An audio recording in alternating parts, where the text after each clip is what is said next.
Nizamabad urban MLA Dhanpal Suryanarayana Gupta నియోజకవర్గంలో పర్యటించారు. ఈ సందర్భంగా గాజుల్పేట్ నాగరంలోని వివేకానంద విగ్రహాలకు పూలమాలలు వేసి నివాళులర్పించారు.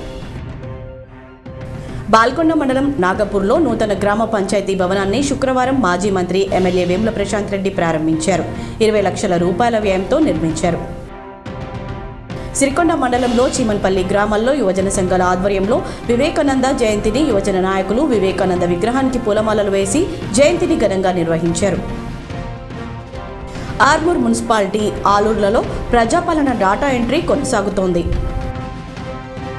ఆర్మూర్లో బీజేపీ ఆధ్వర్యంలో వివేకానంద స్వామి జయంతి వేడుకలు ఘనంగా జరిగాయి. ఇందల్వాయి గ్రామంలో ఇంటింటికి తిరుగుతూ అయోధ్య రామాలయ అక్షింతలు వితరణ చేశారు. ఊరేగింపు నిర్వహించారు.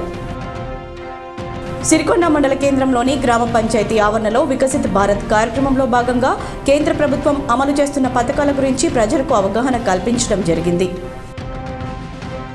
బాల్కొండ మండలం కిసాన్ నగర్లో శుక్రవారం స్వామి వివేకానంద జయంతి వేడుకలను ఘనంగా నిర్వహించారు. నిజామాబాద్ జిల్లాలోని గోవూర్, మోస్టా, ఎల్లారెడ్డిపల్లి గ్రామాల్లో రెడ్ క్రాస్ సభ్యులు స్వచ్ఛంద రక్తదాన శిబిరాలు నిర్వహించారు.